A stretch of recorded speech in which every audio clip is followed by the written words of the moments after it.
I know it's following me. I can feel it.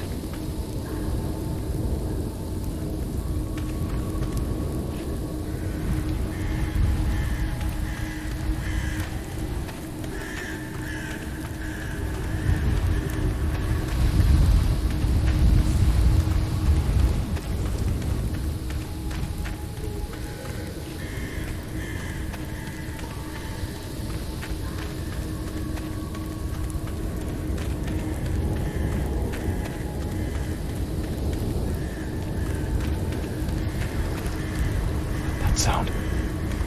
It's coming from the river.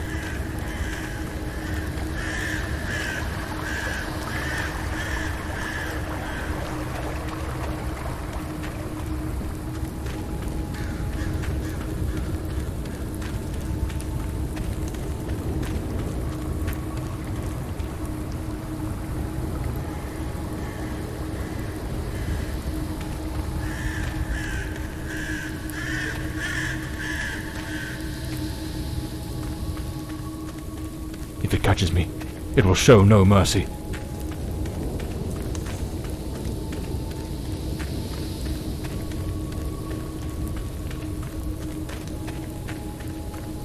I know it's hidden somewhere in this forest.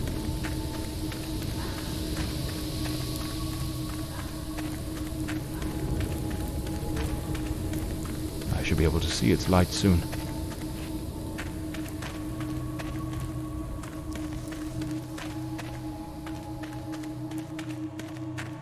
At last, I can gather my strength and plan how to face that monstrous thing.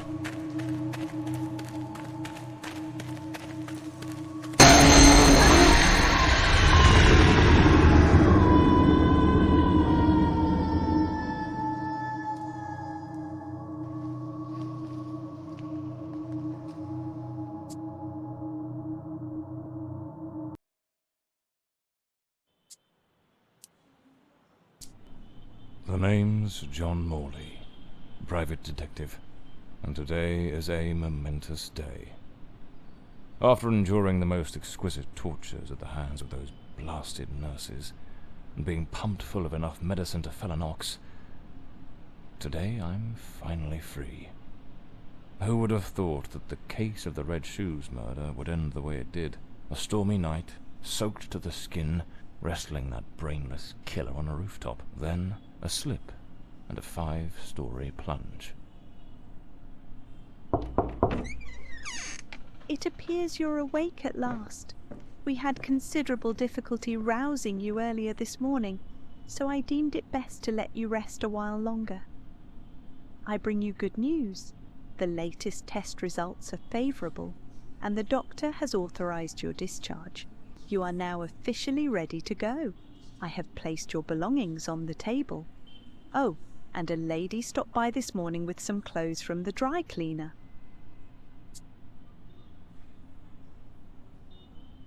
A woman brought my clothes from the dry cleaner. Was it Penny? I couldn't say. She arrived quite early, before my shift began. I've placed the garments in the wardrobe to keep them from getting wrinkled. So I'm better now? Yes, you are much improved. Both your physical and psychological assessments have been satisfactory, and there are no impediments to your returning to your normal life.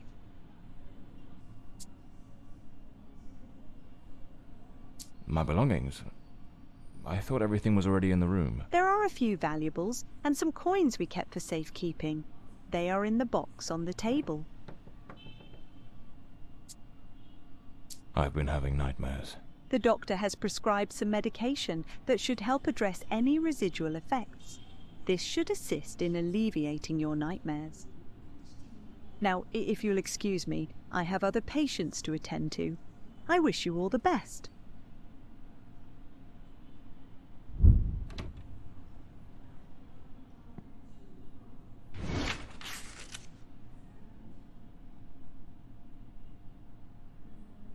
That's me, the bloodhound Morley. Story of my life. Nearly broke.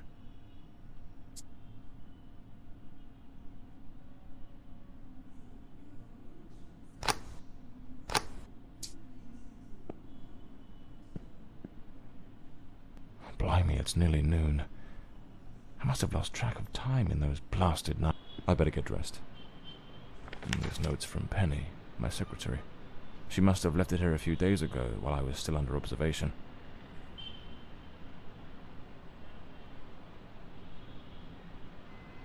Damn it, Penny. I don't blame her, though. I'm a right mess. I've managed to lose the only two things that kept me grounded. Her sound advice, always spot on, looks brand new. The collar's pristine. These do a fine, well-structured shoulders. I should get my... I usually use the Windsor knot. So the mystery woman who took my clothes to the cleaners was Penny after all. Seems she's still got a soft spot for me. Trench coat and fedora hat. Every detective's must have.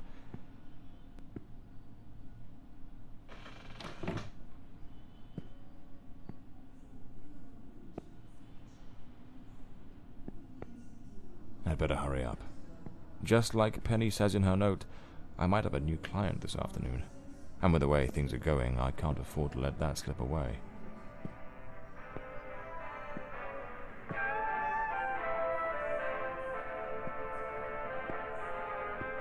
All right, let's get moving. Today's the first day of the rest of my life.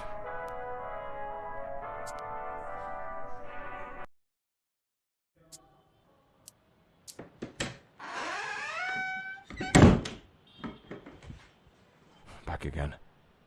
Feels like stepping into a forgotten paradise. Everything's got that same old charm, and yet feels oddly new. This hospital stint's given me a bit of a new outlook. Maybe I'll take it a shade easier from now on, sticking to cases that don't demand a trip to the morgue. Here they are, Penny's keys, just like it says in her note.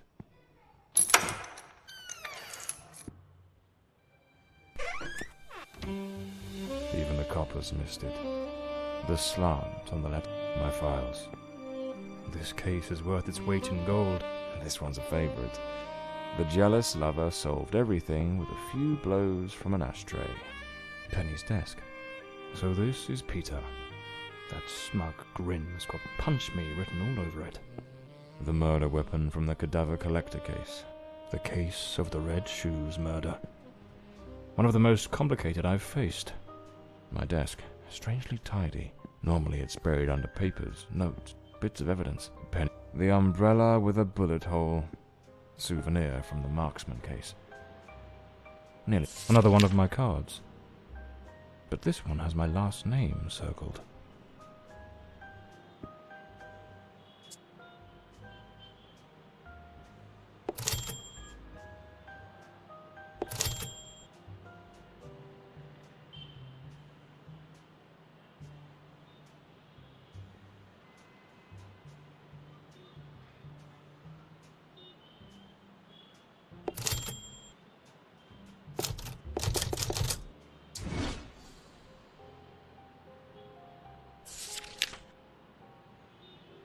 The drawer. It's locked. Amazing how this little gadget can reveal the devil in the detail.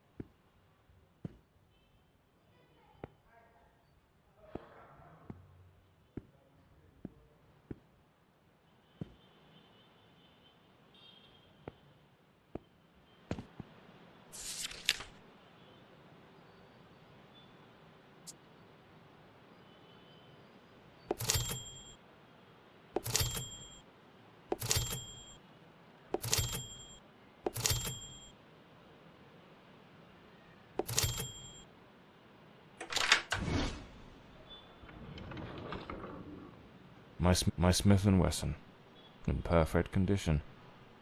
You never know when it'll come in handy. The Scarlet Page. I trust Penny didn't go snooping through my things while I was away. My apologies, madam. I didn't hear you come in. I was a bit distracted. Good afternoon, Mr. Morley. I trust your assistant informed you of my visit as promised. My apologies. I was rather engrossed and didn't notice your arrival. To whom do I owe the honour of this meeting? Lady Margaret Fordside, the 4th Countess of Bloomsbury. Lady Margaret, could you tell me what brings you here today? How can I assist you? I shall endeavour to be as candid as possible. 20 years ago, when my daughter was just 18, she was brutally murdered. It happened at our family estate, Bloomsbury Manor. Someone slipped into the house unnoticed, and upon reaching her room, delivered 5 fatal stab wounds to her chest, lungs, and heart. The police, eager to close the case, hastily blamed and condemned 2 violent thieves who clearly had nothing to do with her death. The investigation was closed, and justice was never served. I am prepared to offer you £30,000 if you take on this case, and a further £30,000 if you can solve it and bring the true killer to light. Tell me, Mr. Morley, will you accept this case? I understand your distress, Lady Fordside. But before I commit to anything, might I trouble you with a few questions? By all means, Mr. Morley. Ask whatever you must.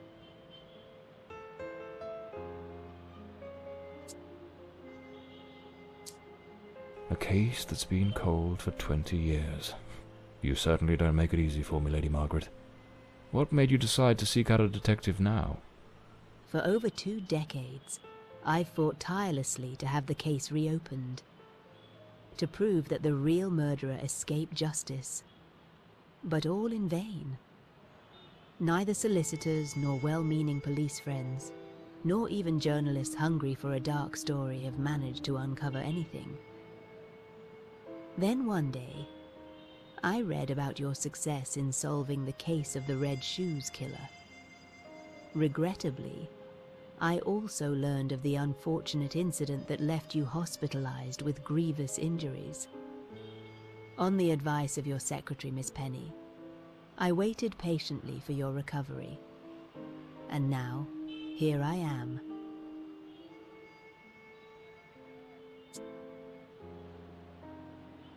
Tell me about Bloomsbury Manor. Do you still reside there? After Elodie's death, I abandoned the estate. I couldn't bear to remain there, to live within those walls. Even now, when I visit the manor, it still feels as though I can hear her footsteps echoing through the halls, her voice humming that old melody, the delusions of an old woman who has mourned her daughter for far too long, Mr. Morley. No mother should ever have to bury her child. Should you accept the case, Bloomsbury Manor would likely be the best place to begin the investigation. I shall not impede your work, as I now reside at Bedford Square, in the heart of the city.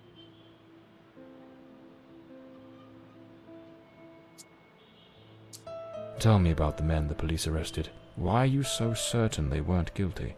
2 days after the murder, the police arrested a pair of violent thieves who were terrorizing the county at the time. Though they swore their innocence in my daughter Elodie's death, their criminal record completely undermined their defense. Seizing the opportunity, the police locked them away for their other crimes, and the case was closed. But what has always struck me as suspicious is that nothing was stolen on the night my Elodie was killed.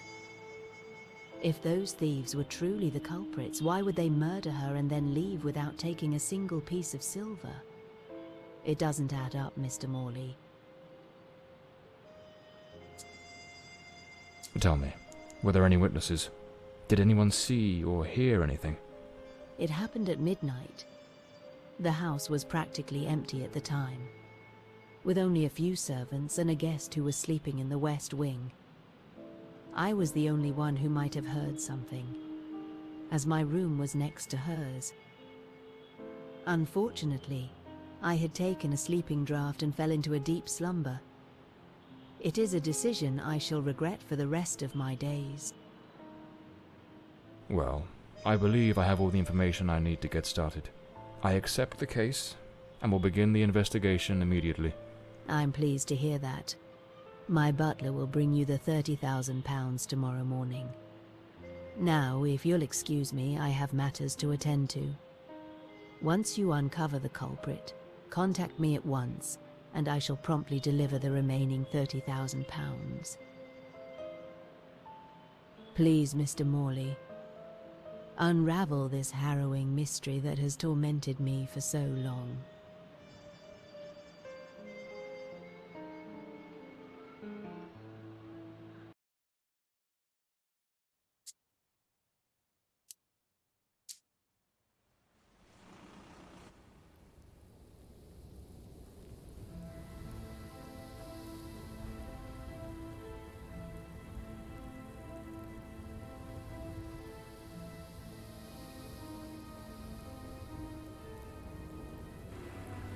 As I made my way through the dense forest path, a haunting silence enveloped the air. It was as though the very night of the crime still lingered here, shrouded in an eerie calm. The manor stood before me, its facade as inscrutable as the shadows that danced in the moonlight. Every step I took felt like a step deeper into the heart of a mystery that refused to be forgotten.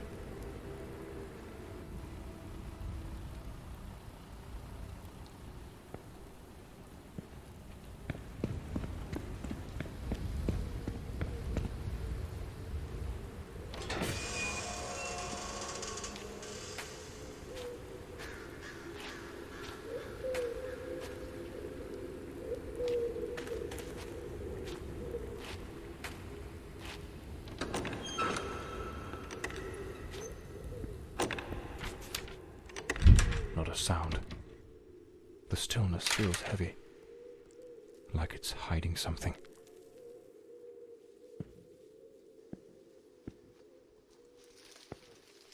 This painting, it's rather grim. There's something deeply unsettling about it, almost like it carries a shadow of its own. It seems Elodie had a passion for art, but her style wasn't. The door's chained up with a padlock. Looks like I'll need to find the key. A blue moon, fitting for a place haunted by its own secrets. Looks like the Countess left this for me. It could be useful for getting around the place.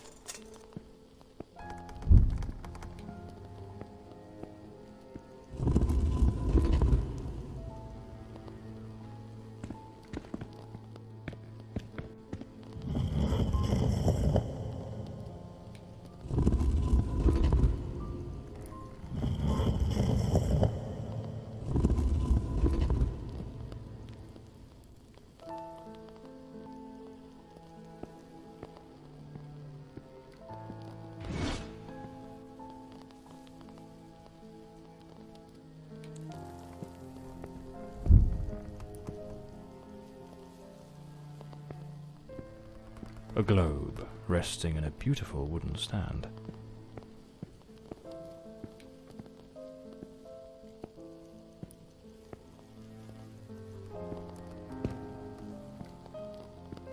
The Fordside family crest, a rampant dragon, a time-honoured symbol across European heraldry, particularly among the English and the Welsh.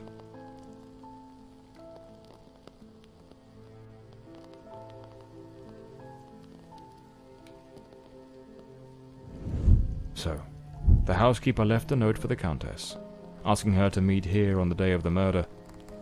I wonder what truly happened during that encounter. Very well. Let's piece the events together, step by step. Looks like this is the Fordside family book, showing some of their ancestors.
the lock has been concealed.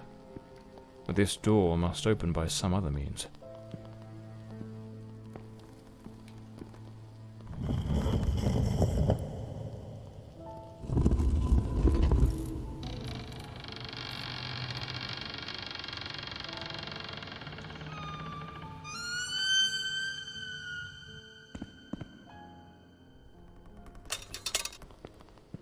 This must have been some sort of private study for the Countess.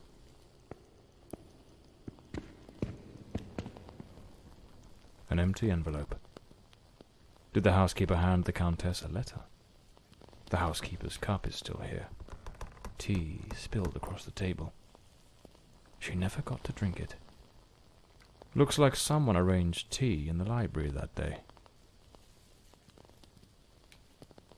Lipstick stains. Same shade the Countess wore when she visited my office. 2 chairs. One of them knocked over. It seems they met here. But something went wrong during the conversation. I am very angry. After all these years of service, this is how you repay me? Walking away like this? I'm sorry, madam, but the situation has become unbearable. My bags are already packed.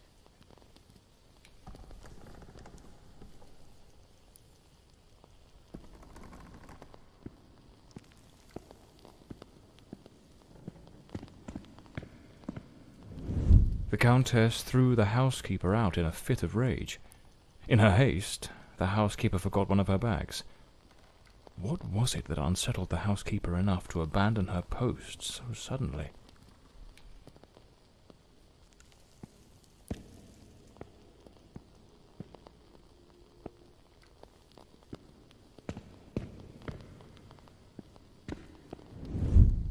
Lady Fortside, still seething, burned something in the fireplace.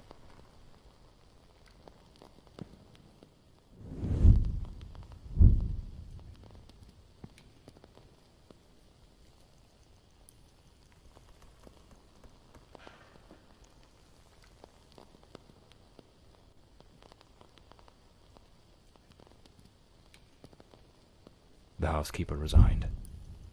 Seems something, or someone, troubled her greatly. Enough to break the long-standing family tradition tying her to this place.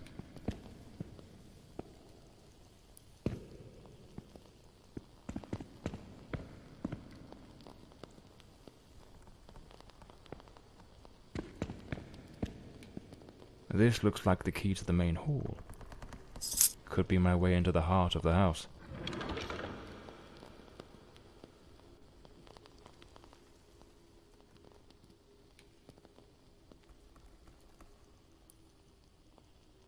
Elodie was committed to a psychiatric facility.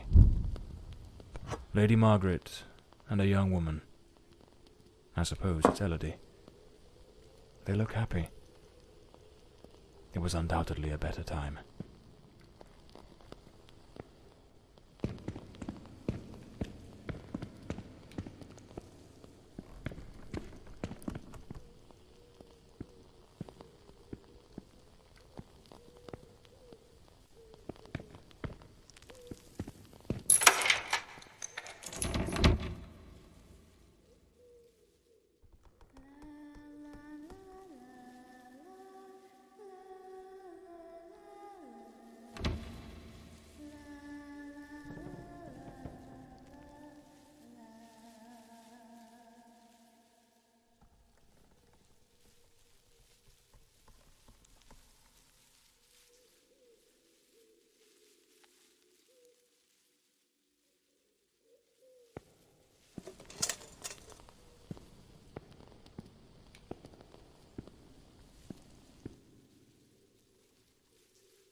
This door is locked as well.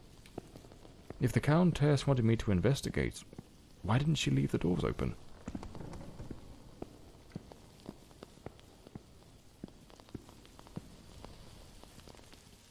Here lies Elodie. Rest eternally, beloved daughter, beneath the tree that once watched you grow. So this is where Elodie is buried.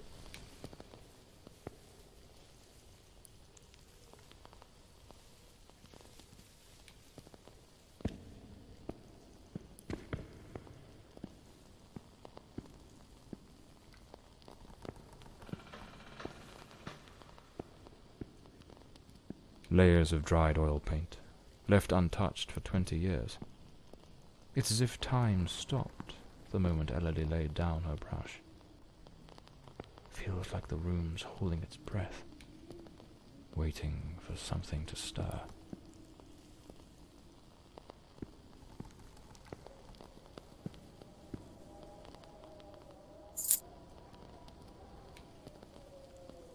Looks like some sort of clue. Trace the tree's journey from birth to decay. Follow the path of the artist in a thoughtful display. Arrange the 4 stages and the door will obey. Unlock the path ahead.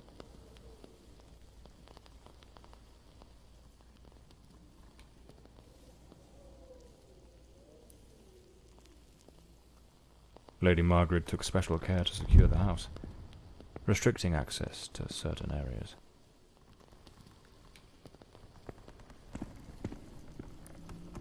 This door appears to lead out to the back garden, locked with a padlock. I'll need to find the key. The grand ship on the open sea, the sinking of a ship. Looks like the last painting Elodie was working on was of a ship at sea. The whole gallery is filled with maritime references. A man with his back turned, watching a ship go down.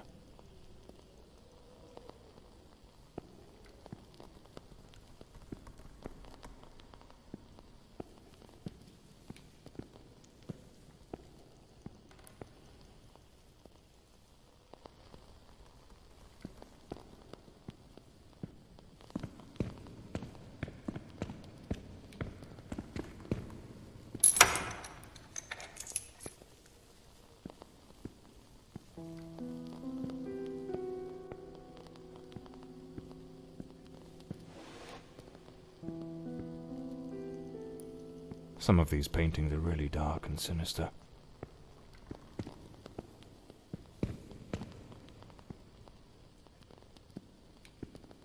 This looks like Elodie's diary.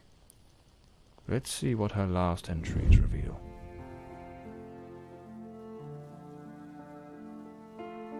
I'm absolutely over the moon. Walter has written to say he is coming. I met him at the Western Sanatorium, and we have grown so very close. He was there recovering from the trauma of a shipwreck, where he tragically lost his companions. By sheer luck, he was rescued, but not before spending an entire year on an island living amongst the natives. He truly is an adventurer.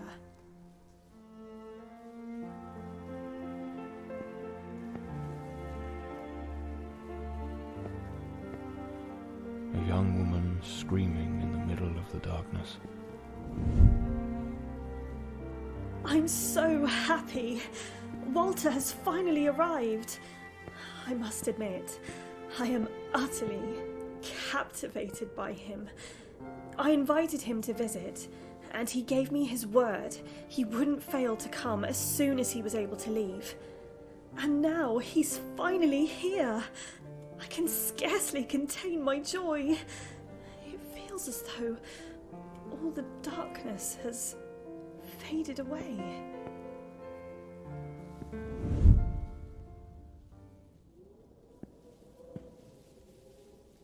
Oh, they looked so in love. So happy. I wonder what became of Walter after Elodie died.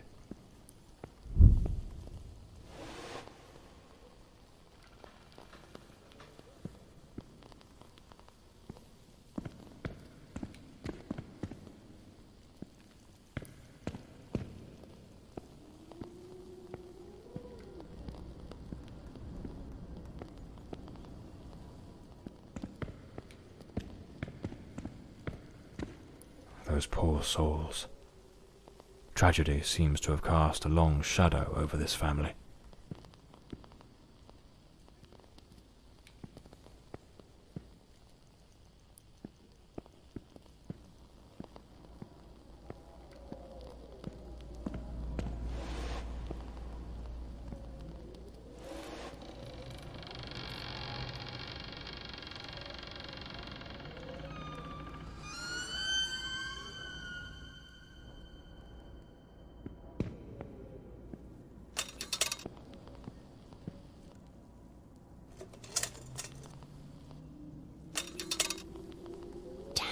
not here. It's simply not here. This must be the Countess's handwriting. Looks like a commercial seaman's yearbook, listing ships and their crews. It's open to the pages under S.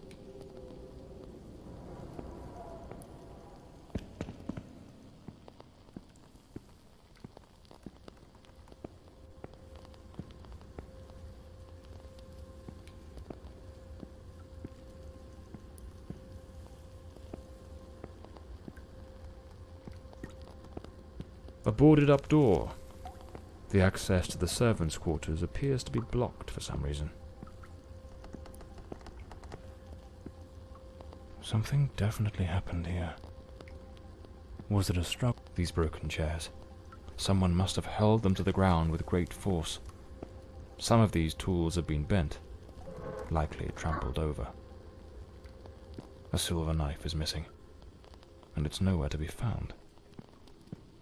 It looks like this vase was shattered. Not just dropped, but smashed with intent.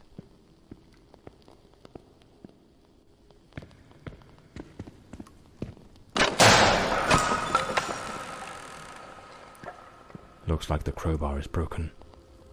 Lady Margaret, after the death of her daughter, dismissed the staff and left the mansion.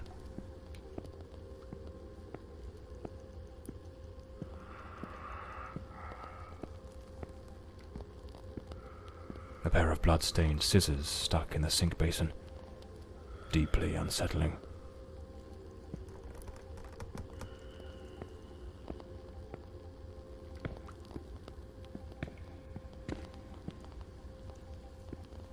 A good way to motivate the staff.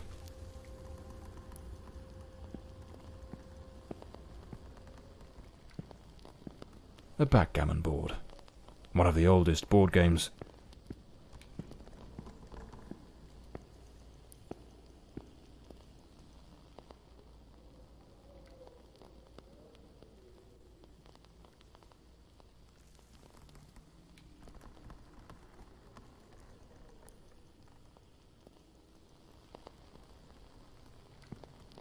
The young maid was an avid fan of actor Valentin Rudolph. What a collection of posters from his films. A doll pierced with an awl. A warning?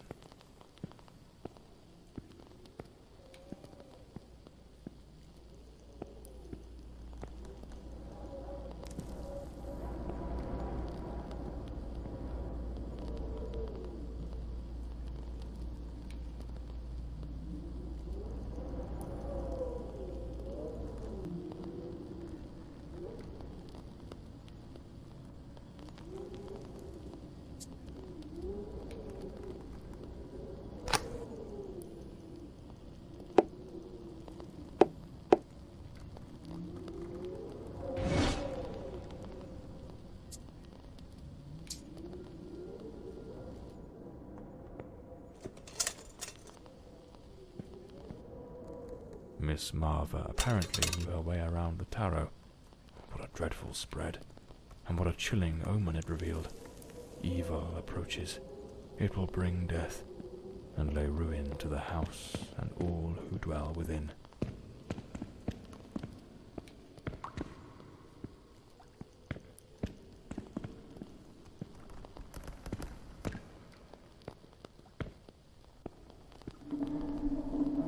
Is there someone else in the house?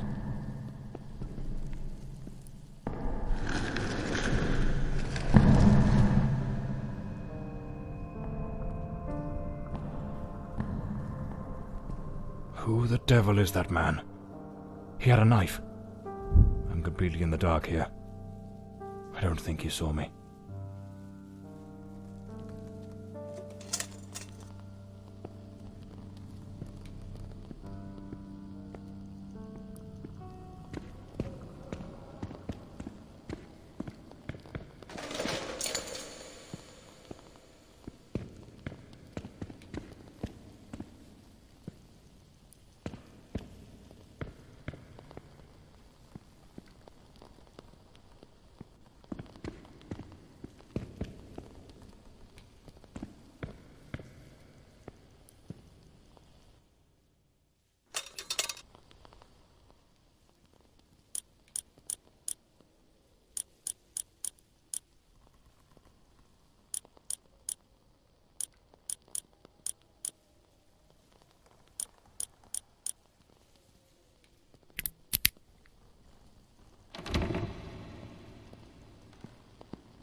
Another boarded-up door. The question is, was it sealed before the murder? And why?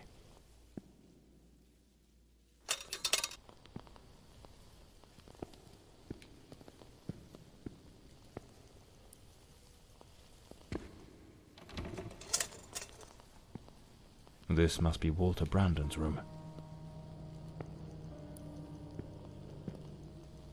A compass and a sextant. An empty bottle. It smells of good rum.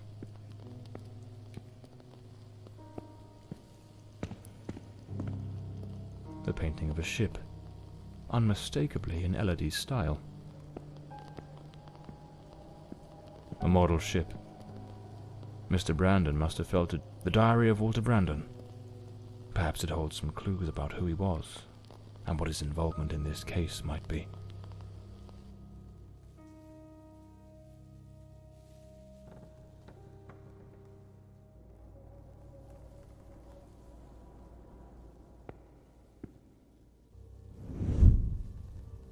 I am terrified that man has found me.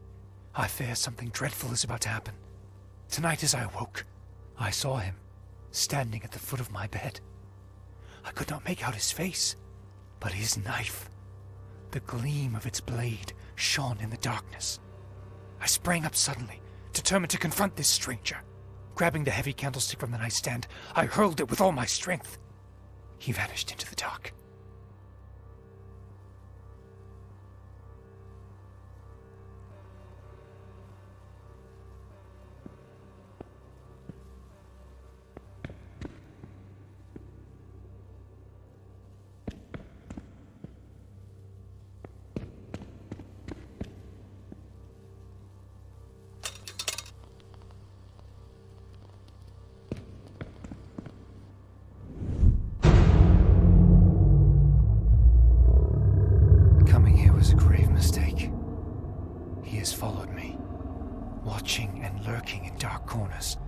Waiting to surprise me. I dare not tell Elodie. She would think the one thing I dread most for her to believe. I see him again from the window, watching me. His long hair and beard obscure his face, and he still holds that knife. He means to kill me.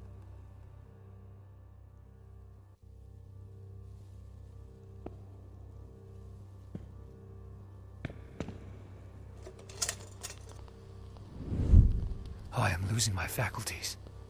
It is best I return to the ship. Everyone seems to be conspiring against me. The housekeeper despises me, accusing me of misconduct.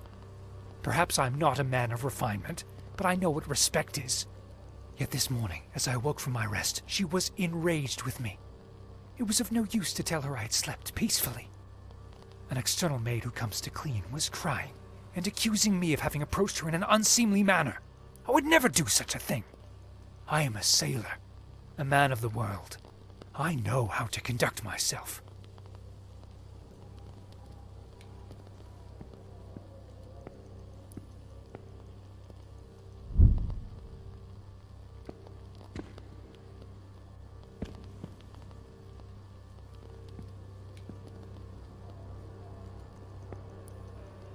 The last entry in the diary, dated the very night of the murder.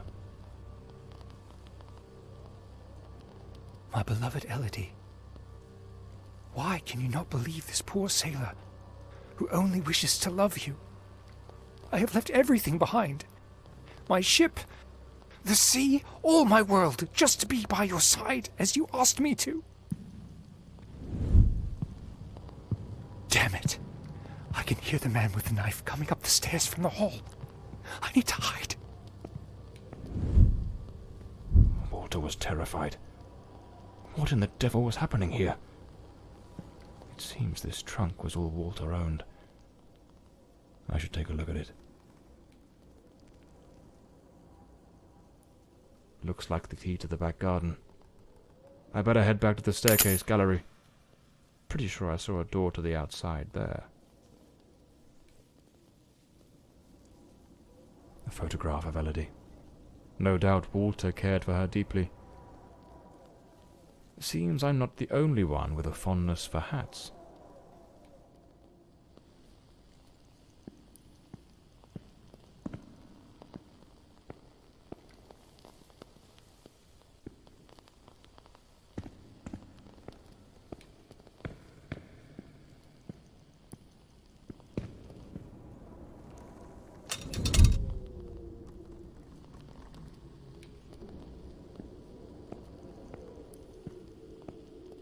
killer likely fled through the rear door of the house.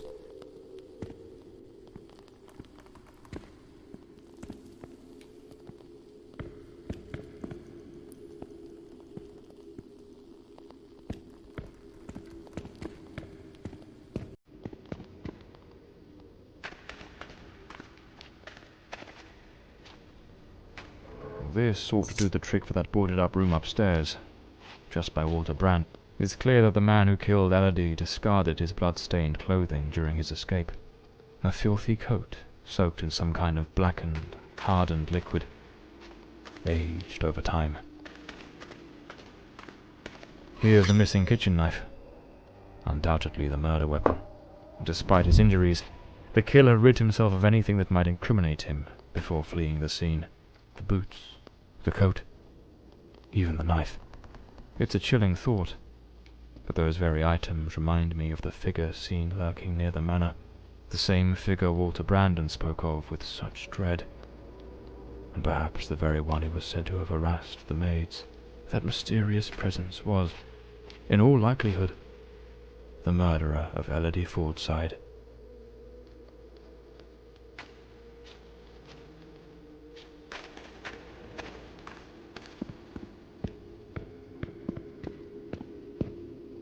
At that old fountain in the garden, now little more than a basin of stagnant water, one can still make out the faint impressions of bloodied hands. Seems almost certain the killer stopped here, in a hurried attempt to wash away some of the blood spattered across his body. The gate still bears the macabre traces of that old tragedy, like a silent witness, pointing to the path taken by that murderous beast as he fled.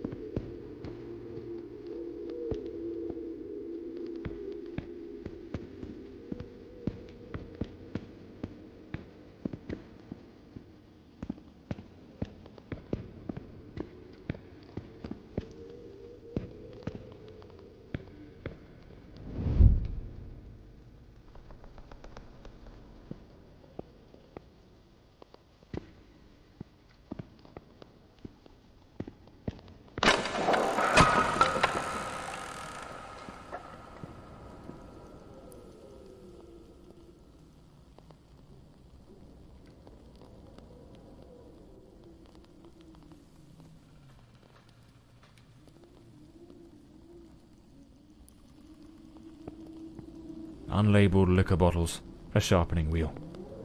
Lord Fordside likely crafted his own chisels.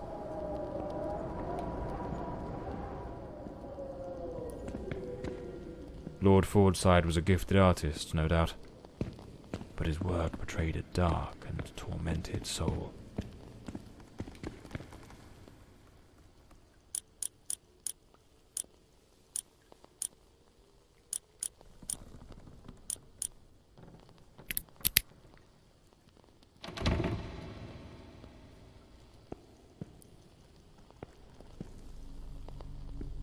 The door is locked. I'll need to find the key.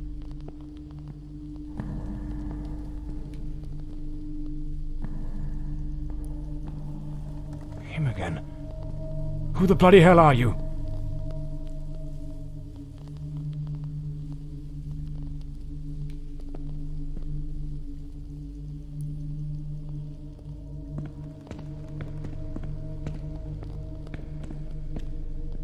Where's that man gone?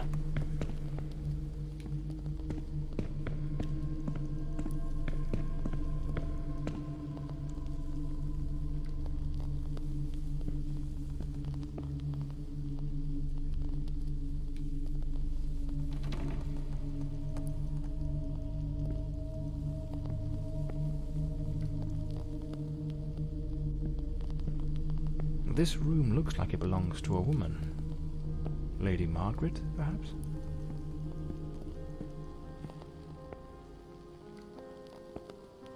It's a damn fine bottle of wine. No one in their right mind would open.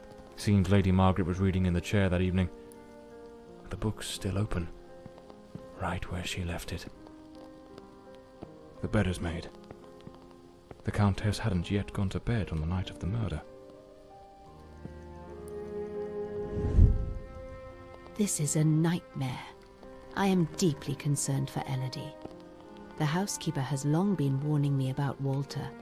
I have made some inquiries, and nothing is as it seems.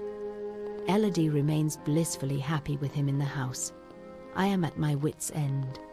Since her return from the sanatorium, she has been positively radiant, a true beacon of light.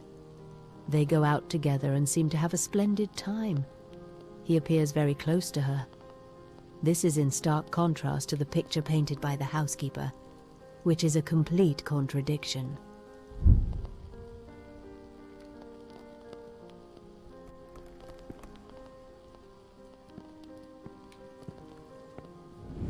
Last night I heard him scream. He seemed to be in the throes of a panic attack. I approached on tiptoe to the guest quarters, and then suddenly I was struck with terror. An insane, maniacal laughter echoed through the night. It did not sound like him. The following morning, Walter and Elodie went out to sail on the pond. Everything appeared normal, and he was the most charming he has ever been.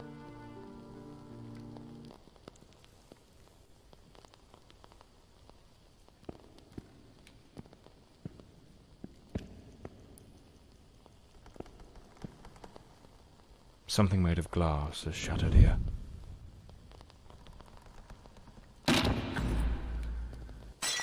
Oh my God, what is that noise? It's coming from Elodie's room.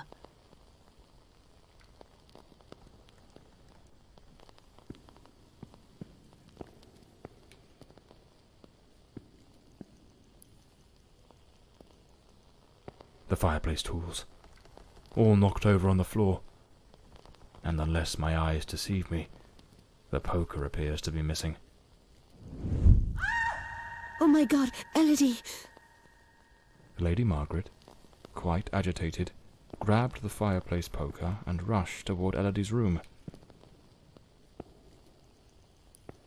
I should finish gathering all the clues from the Countess's room before exploring other parts of the house.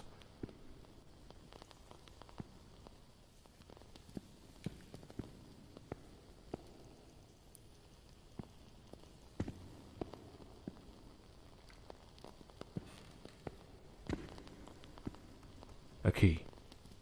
Likely the one to Elodie's. Lady Margaret lied to me. She hadn't taken any sleeping draught that night. She could have heard the attack and rushed to see what was happening. Why did she hide this from me? The more I investigate, the more convoluted it all seems. I should head to Elodie's room to search for answers.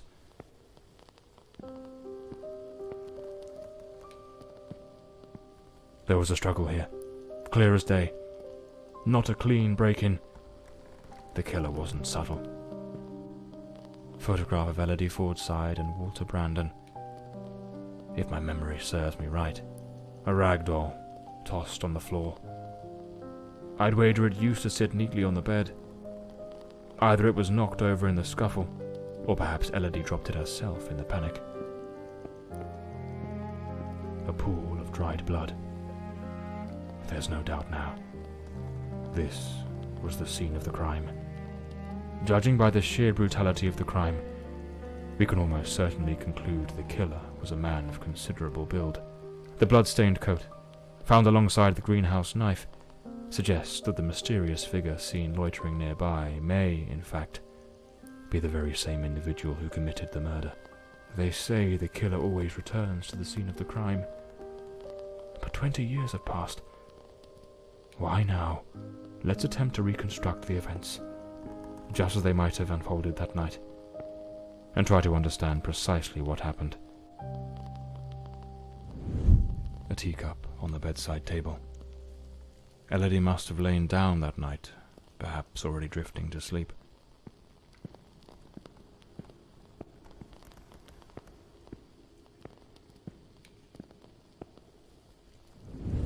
The door's lock, completely broken, indicates someone forced their way into the room, likely startling Elodie awake.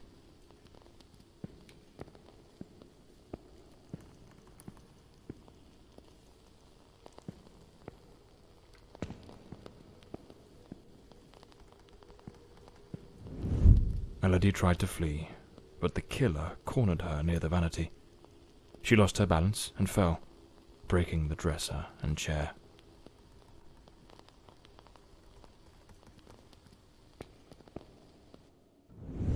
The killer dragged her to the bed against her will. In the struggle, one of the vases fell from the mantelpiece.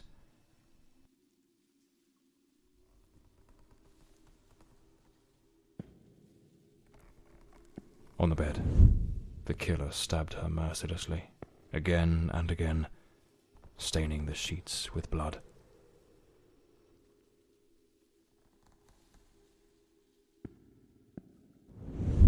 That's when Lady Margaret arrived, striking the killer with the fireplace poker, knocking him away from Elodie.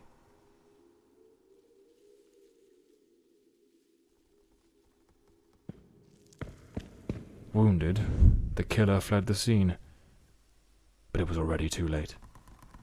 Elodie was already dead.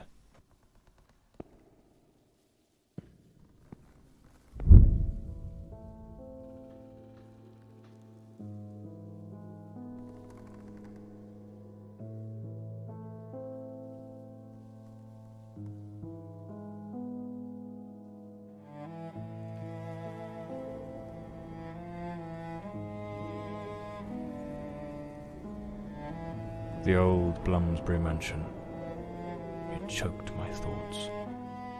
It had that kind of sadness that seeps into your bones like old damp, and that sudden abandonment, so clear before my eyes, looked like a sinister time capsule.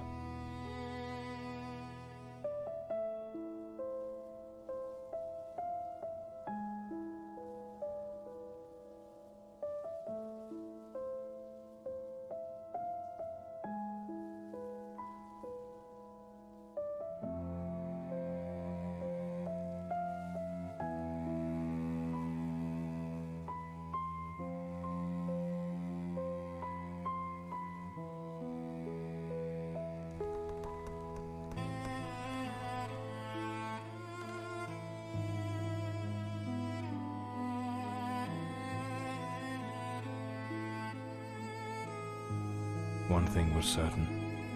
My next move was to dig up answers about the man with the knife, and about Walter Brandon, the sailor from Westland Asylum, an old forgotten sanatorium that, 20 years ago, was the scene of a meeting between Elodie Fordside and that Brandon fellow.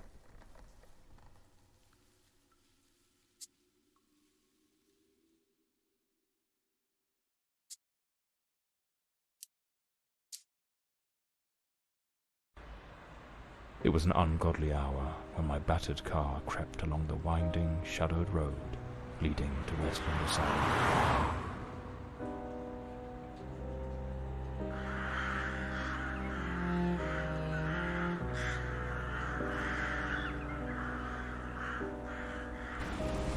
What I found upon arrival was disquieting. The building, forsaken for more than a decade, remained illuminated. Was it some ancient emergency system defying the passage of time? Or was someone awaiting my arrival?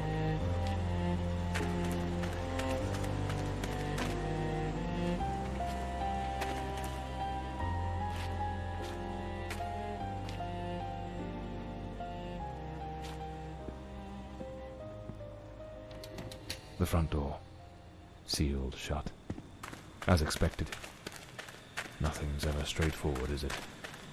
I'll have to find another way in.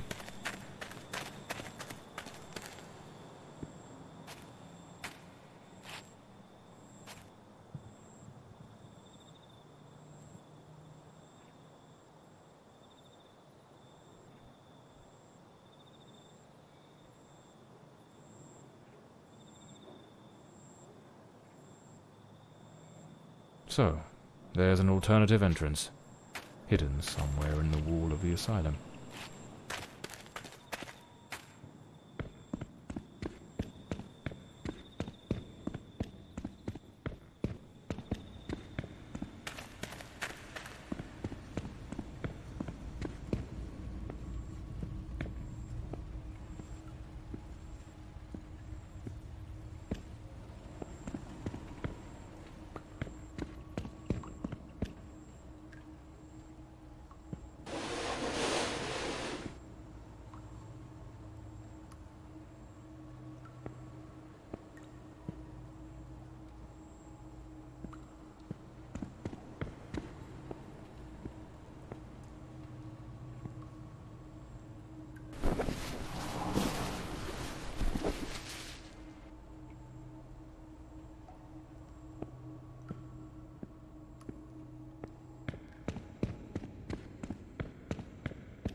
Bloody hell, it's pitch black in here.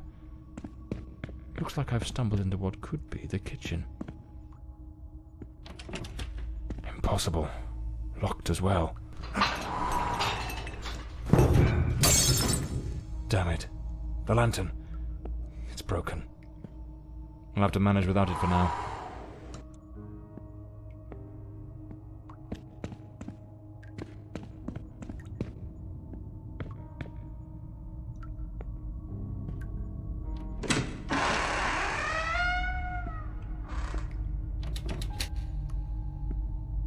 Some of the rooms are completely trashed. I didn't expect the asylum to be in such a state of decay.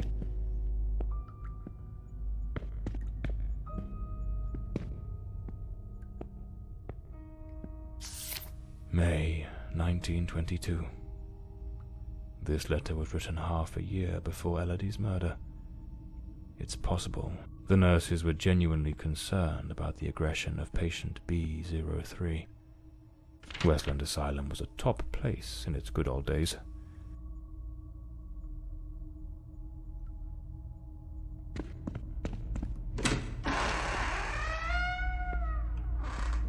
The girl? How is the girl? You mean Miss Elodie Fortside? Don't worry, that bloke didn't lay a finger on her. But you took quite a knock. This is going to smart.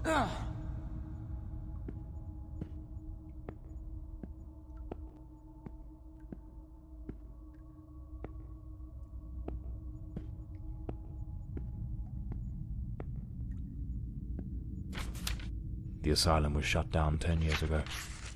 Judging by the state it's in, they probably had no choice but to close it due to the building's condition.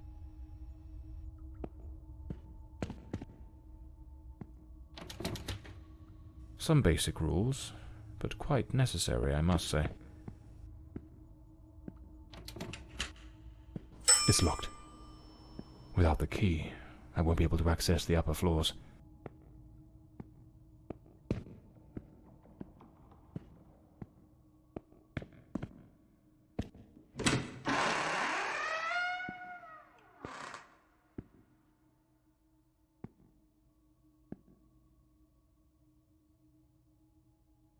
This file cabinet is now empty. It probably held all the records of the inpatients.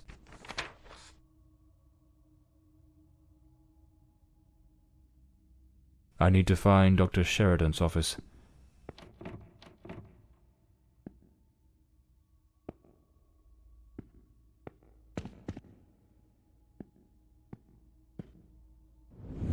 We must formalise the admission of Miss Elodie Fortside. I have her file here. That girl? What do you think of her? I don't quite know. She seems a good girl. I do hope she recovers soon. I know what Dr. Mulder thinks of her. Oh, don't be wicked. You cannot tell me you haven't noticed. Have you seen the way he looks at her? Shh, hush now. Someone's coming. It seems the nurses were gossiping about a certain Dr. Mulder, who appeared to be especially taken with Elodie.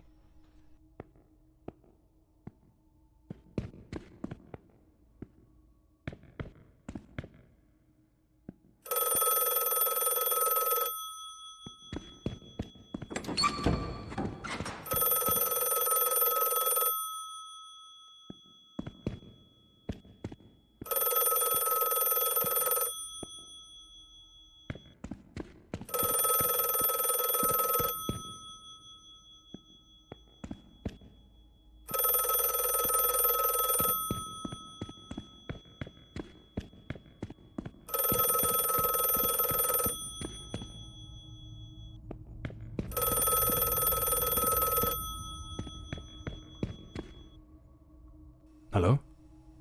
Hello? Can you hear me? Mr. Morley, is that you? Lady Margaret?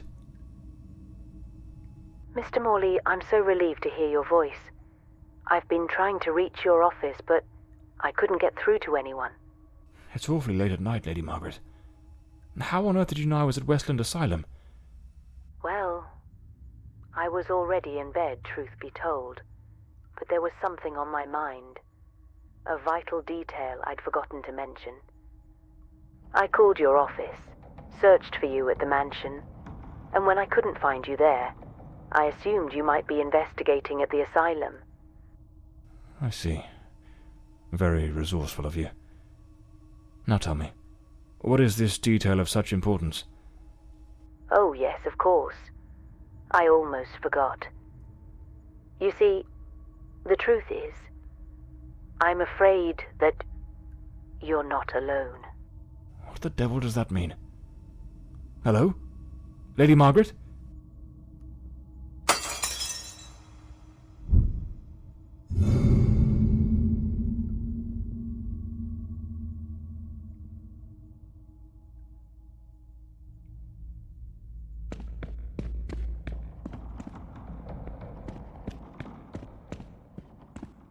Is someone there? Damn it. I've got a bad feeling about this.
Internal report. Patient B03, identity unknown. Male, early...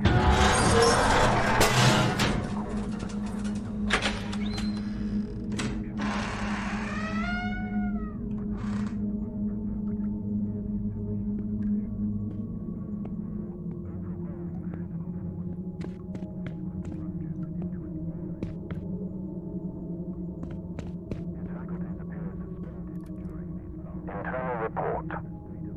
Patient B02, to the unpredictability of his violent outlook, 45, from Sanderson, is a persistent pyromaniac whose actions have repeatedly endangered both property and life.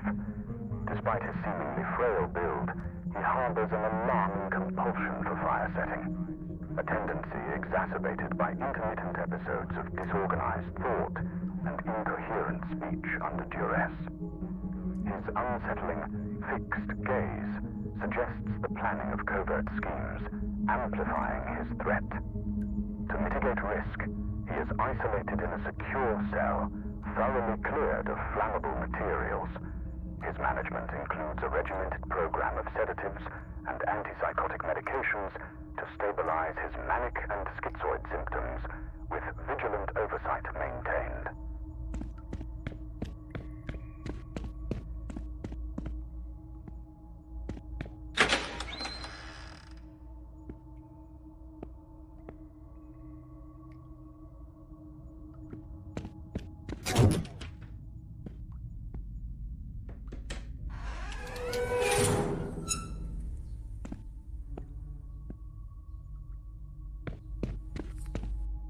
Internal report. Patient B08, Miss Beatrice Marin, female, 28, reclassified after initial misidentification. Miss Marin presents with severe self-destructive behaviors. She engages in autosarcophagy, self-care, that has markedly compromised her physical integrity and compulsively ingests her own hair.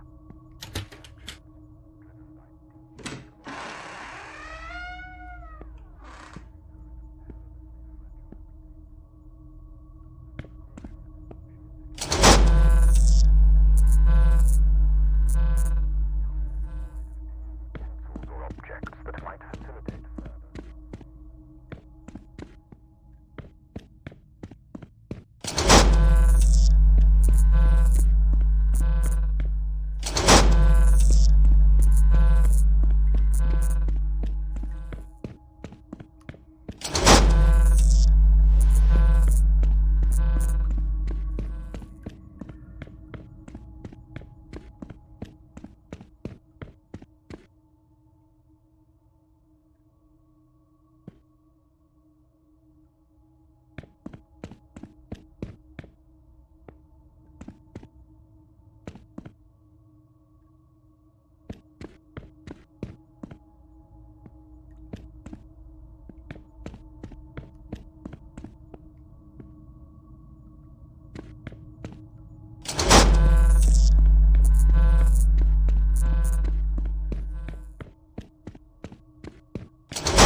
gives me the shivers.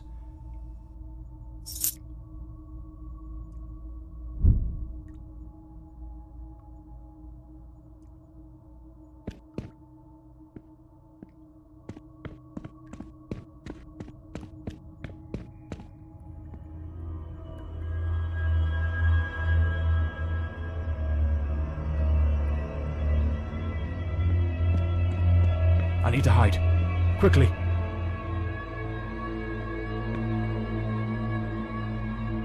I can't hear it. Could it be gone?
Clean water, an apple, a bit of bread, a cigarette case, with a bit of tobacco still inside, a maintenance uniform, oddly well prepared, not a speck of dust on it. Looks like someone's been coming through here. Perhaps this is what Lady Margaret meant in her call.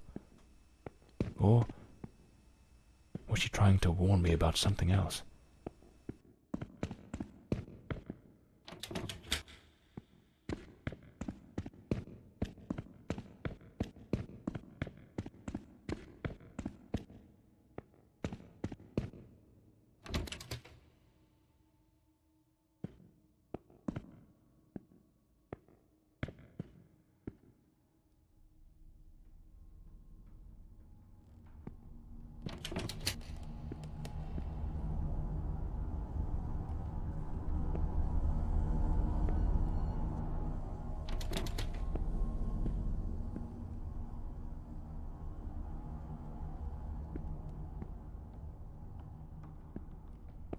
I'd rather not go through there. Looks ready to cave in at any moment.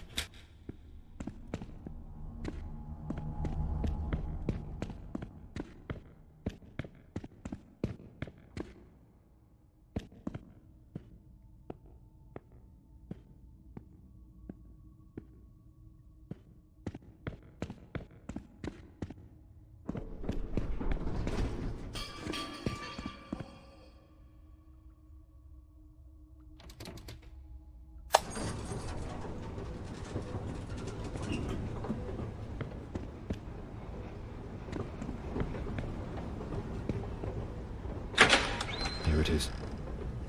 Dr. Sheridan's office. This is where I'll find Elodie and Walter's records.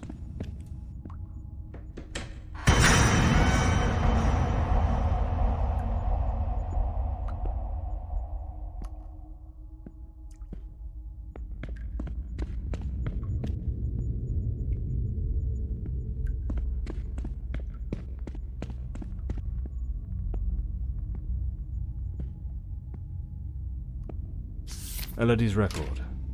Patient at the sanatorium.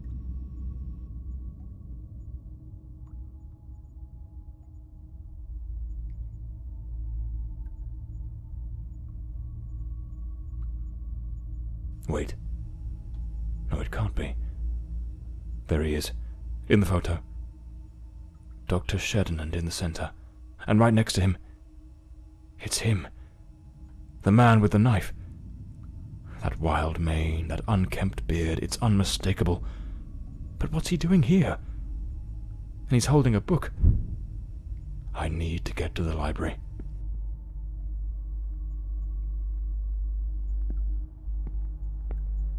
Nothing of interest here. Strange. Elodie's record was easy to find. but there's no sign of anything related to Walter Brandon.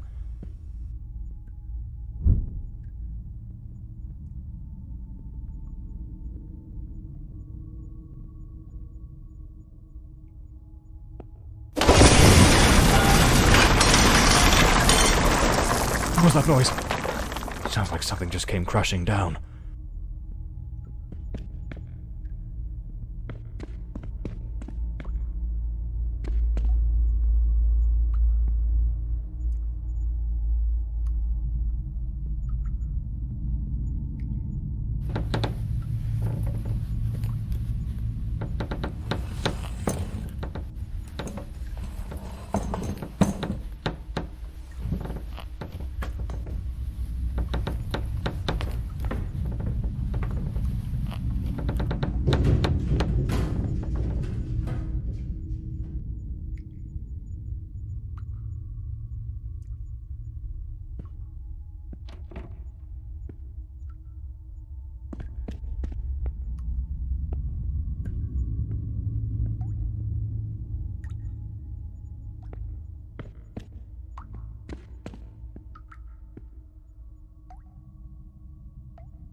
The adventures of Walter Brandon, the intrepid captain of the Stella Maris, braving the treacherous South Seas. What in the devil does this mean?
Patient recording, Elodie Fordside, February 3rd, 1922.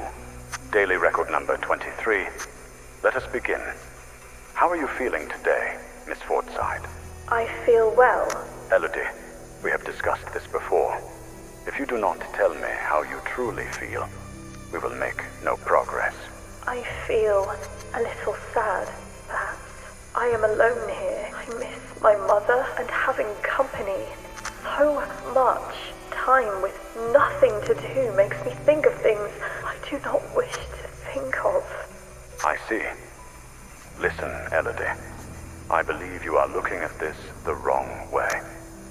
If, instead of dwelling on what you call dark thoughts, you were to focus on possibilities, your outlook would change entirely.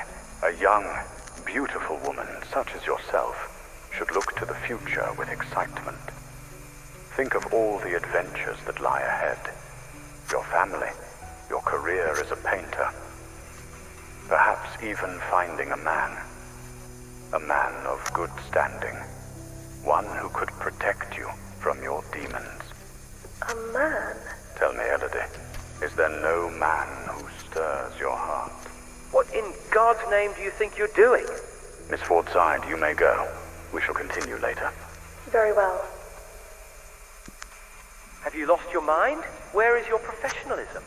Do not presume to judge my methods with your oh-so-righteous reading therapy. Methods? The entire hospital is whispering about you. She is a patient, Dr. Mulder, and she is mentally unwell. Listen, Ferdinand. Stay out of my affairs, and I shall stay out of yours. Or have you forgotten which one of us is the director of this institution? Do as you please, but if I ever witness such a scene again, I will not remain silent. Damn fool.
A ship's old helm, tied to the bed, as if it were the quarterdeck of a vessel.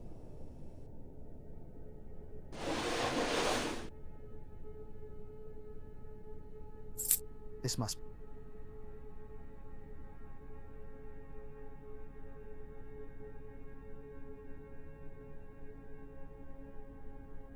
That hospital screen is positioned like the sail of a ship. Stella Maris. That was the name of the ship captained by Walter Brandon. This room is the room of a madman. The entire space is arranged as if it were the deck of a ship. Did that man truly come to believe he was a character in an adventure book?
Powerful drugs for depression. Anxiolytics. The girl improved, but it seems the doctors were baffled by her. Looks like Elodie found herself a little hideaway to keep practicing her dark craft. Elodie found painting, and with it, a way to spill the shadows that crawled through her mind.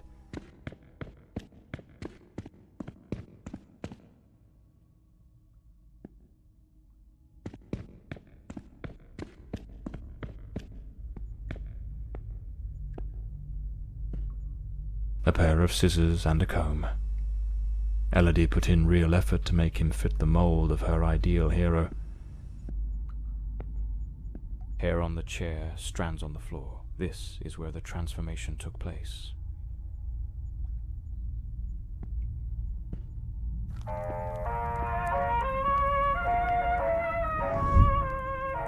She remade patient 1365 in the image of her most secret longings.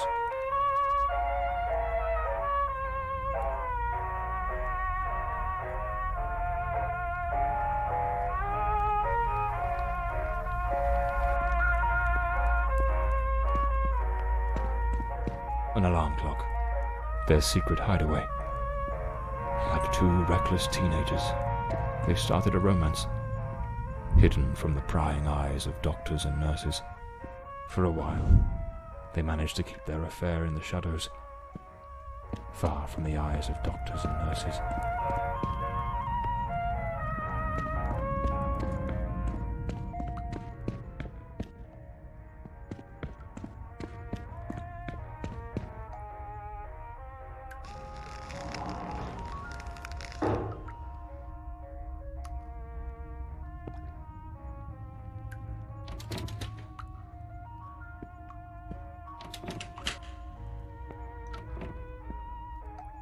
The room has been decorated to resemble some sort of island in the South Seas. Of course, I should have guessed. She pulled him into her world. Elodie created Walt. A draft letter, scratched out and full of corrections.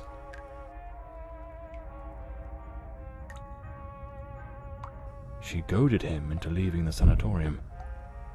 That man was desperately ill. But Elodie's selfishness outweighed what little sense she had. She pushed him too far. If I pieced this together correctly,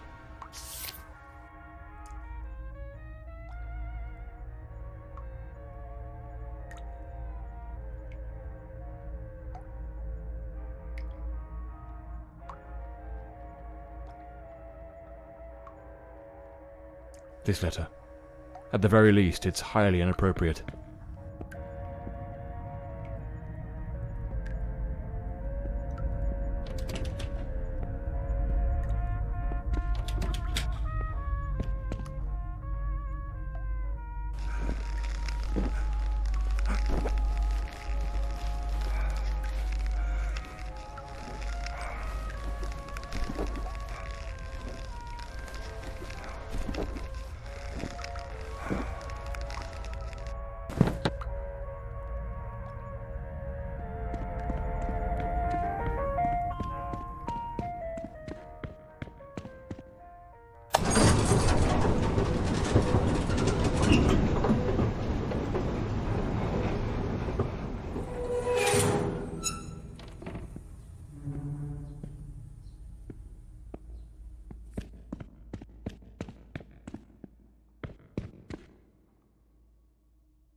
Patient number 1365 returns after an absence of 4 months. He's in a state of utter disorientation, perspiration pouring off him, and good heavens, there's a severe wound to the skull. His clothes and hands are covered in blood, and it doesn't appear to be his own. He cannot recall his name, nor anything that's happened during these past months.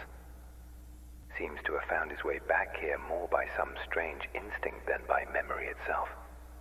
The personality once known as Walter has vanished entirely, as has the entity we refer to as the Shadow, though given his nature, I cannot say with certainty it isn't still lurking beneath the surface. We have treated cases of dissociative identity before, but never one such as this. His appearance, his voice, even his build and weight change quite drastically. Now he looks frail, gaunt, empty, as though there's nothing inside, as though he were but an empty shell, waiting to be occupied. His condition calls for far stricter supervision. This institution is no longer equipped to care for him. I am ordering his immediate transfer to St. Dymphna Hospital. Dr. Former, a specialist in matters such as this, will take him under his care. As I near the end of my tenure as director, I must see this case brought to a decisive close. The blood upon his hands, the emptiness in his eyes, all point to an act of the gravest kind. One his mind appears to have erased entirely. God help us, if the Shadow should ever wake again.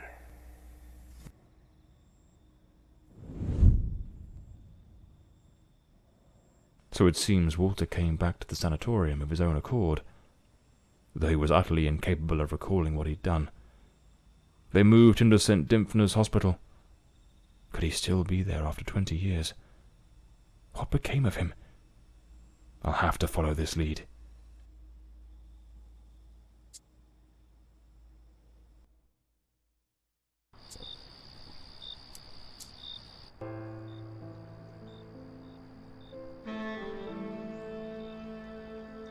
That man returned to the new sanatorium, remembering practically nothing. Maybe it was the wound Lady Margaret left him. Or maybe his mind shattered and never came back after what happened that night.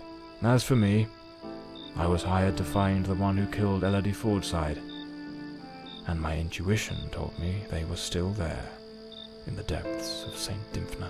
I sensed that the end of the road was waiting for me in that place.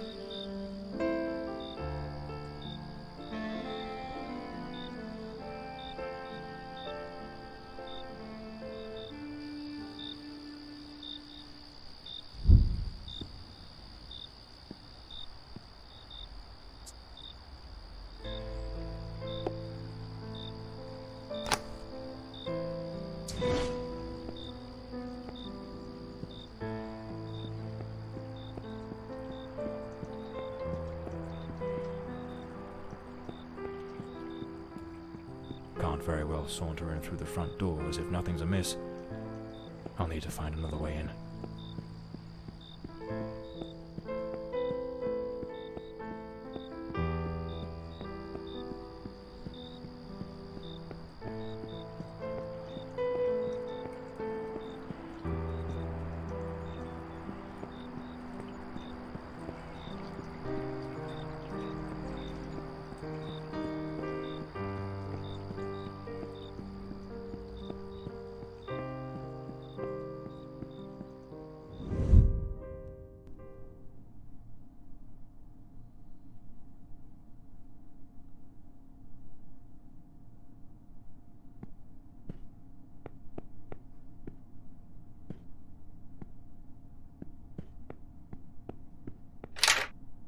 It's locked.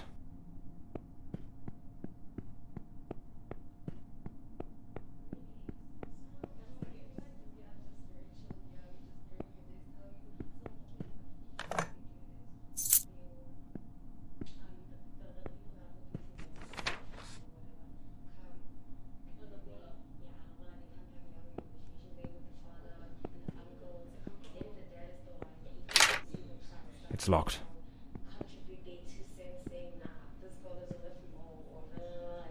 The night shift nurses are behind this door.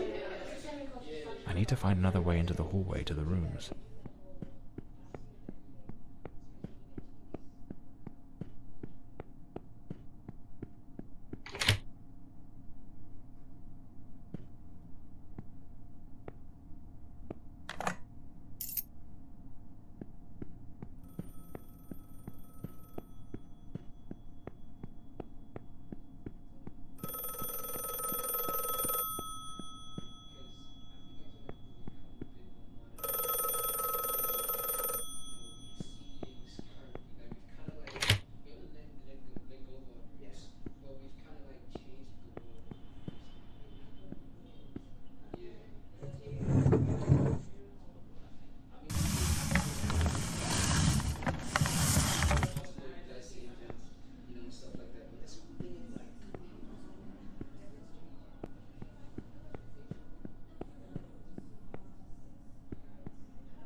John Morley and the case of the red shoes.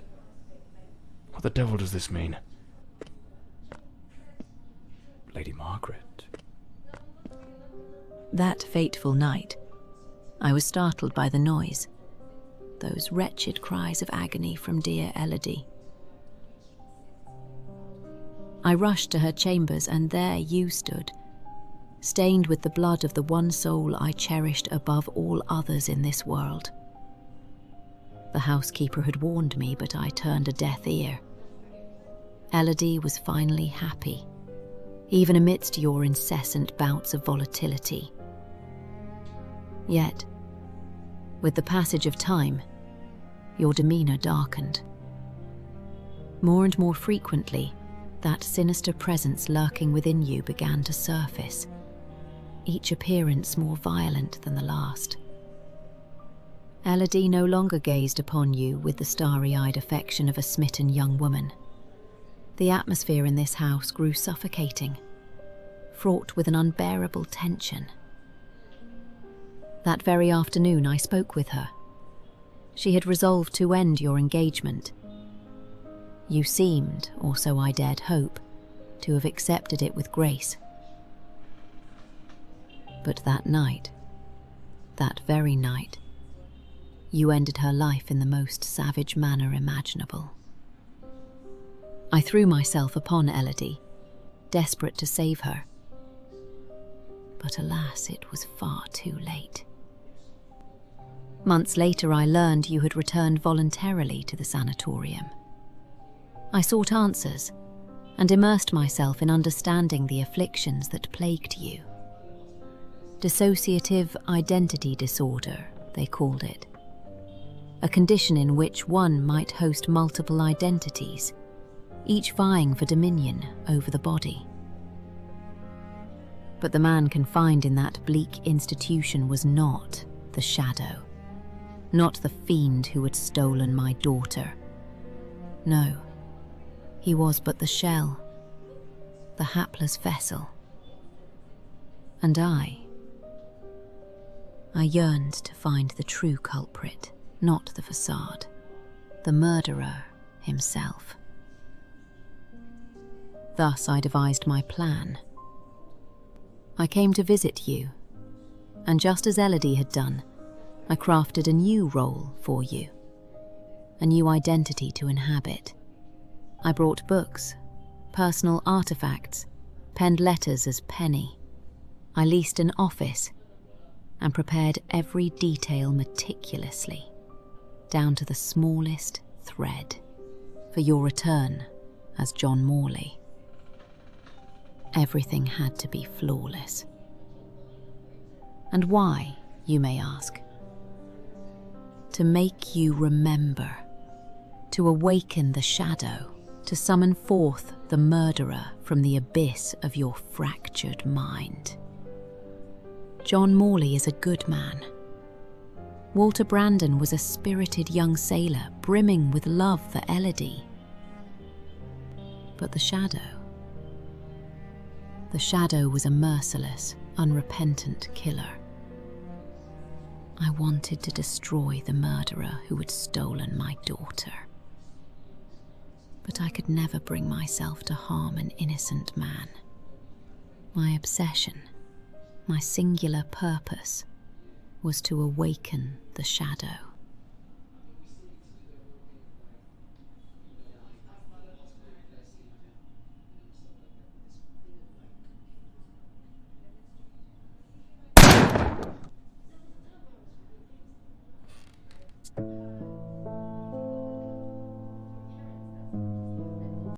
Lights are lit and there's sweat on your